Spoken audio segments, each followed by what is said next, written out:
batang padi tidak akan besar nanti jadinya. Kalau batang padi tidak besar, panjang malai tidak standar.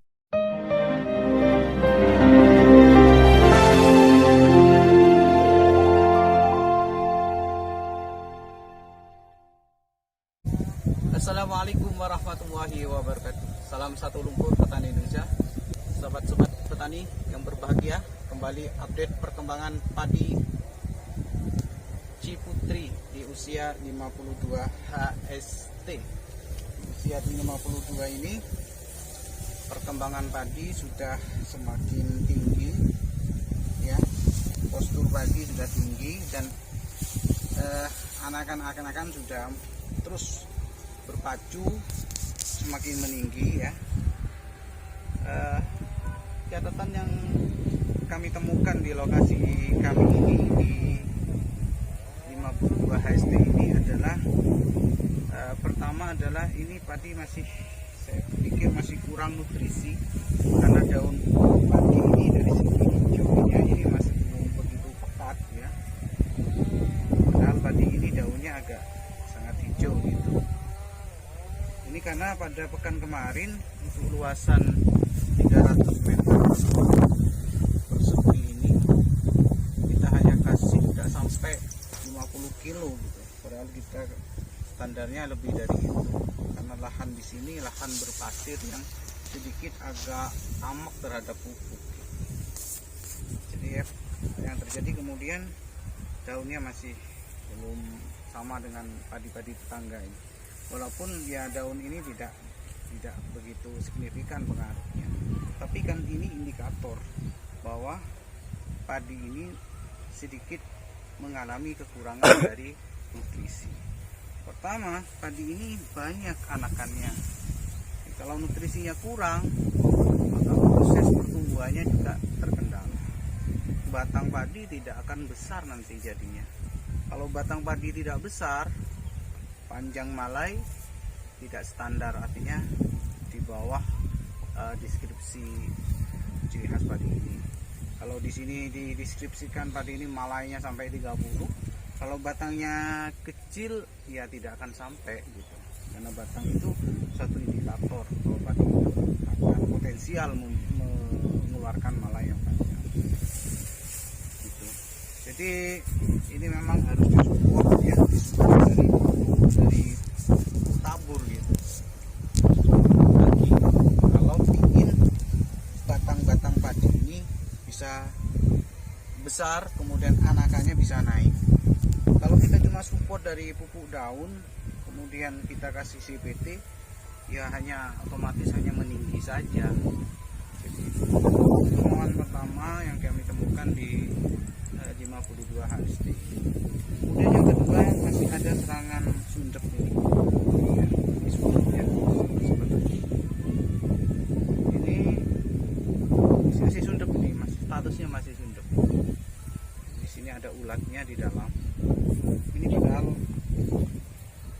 3 hari yang lalu kita spray, tapi tidak menggunakan insek yang mahal, yang standar saja. Insek kontrak dan sistemik gitu. Ya, mungkin masih dalam proses penyerapan aja.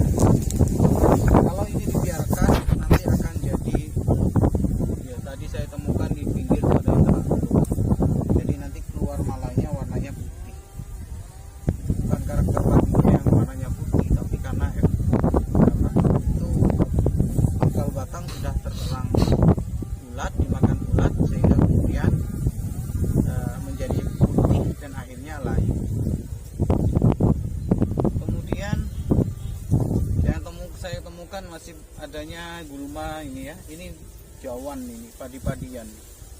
Ini bukan gulma yang berada di luar rumpun padi tapi melekat ke padi. Artinya ini memang ikut sedari awal. Sedari awal dari persemaian sudah ikut ya. Jadi ikut ketanam gitu istilahnya. Jadi kalau kita biarkan sampai bijinya ini tua ya, keluar kemudian menyebar di lahan ini, bisa-bisa di musim berikutnya ini rumputnya Jawa ini akan semakin numbuh banyak. Jadi solusinya adalah harus diambilin, harus dibersihkan. Nah, kita buang di sini ya. Kalau dibuang di dalam nanti malah jadi bijinya kita buang di luar aja. Jadi ini update terbaru perkembangan padi Ciputri. Memang jenis galur atau varietas yang unggul itu tetap kata kuncinya harus dirawat, ada di perawatan. Walaupun benih bagus, tapi kalau kurang perawatan itu tidak akan sesuai dengan ekspektasi. Kalau sudah tidak sesuai ekspektasi, jangan menyalahkan faktor benihnya, tapi karena faktor perawatan yang kurang. Jadi kalau kita bertani, yang harus kita perhatikan adalah nutrisi tanaman. Agar nutrisi itu bisa diserap secara maksimal, maka pengganggu tanaman itu harus dibasmi. Apa ya, seperti hama-hama baik yang biasanya ulat ya, baik ulat penggeret batang, penggulung daun, hama pulpi palsu dan sebagainya. Kemudian yang tak kalah pentingnya juga harus dijaga dari serangan jamur dan bakteri. Ya, untuk kemarin kita masih setia pakai fungisida Fujiwan ya, murah meriah ya, tidak mahal-mahal. Di dalam Fujiwan pun ada CVT-nya. Nah, kemarin ini kita kasih KCL cair ya, KCL cair. Untuk penyebaran yang berikutnya kita akan masih kasih KCL cair atau kita tambahi dengan MK tadi. Nanti kalau sudah keluar malai dan merunduk baru kita kasih yang kandungan kaliumnya lebih tinggi, dan biasanya itu kita bisa pakai yang bubukan atau yang cair gitu, atau yang langsung KCL cair bisa, dan kita gandeng dengan silika. Demikian sahabat-sahabat tani, semoga menjadi inspirasi. Salam satu lumpur petani. Assalamualaikum.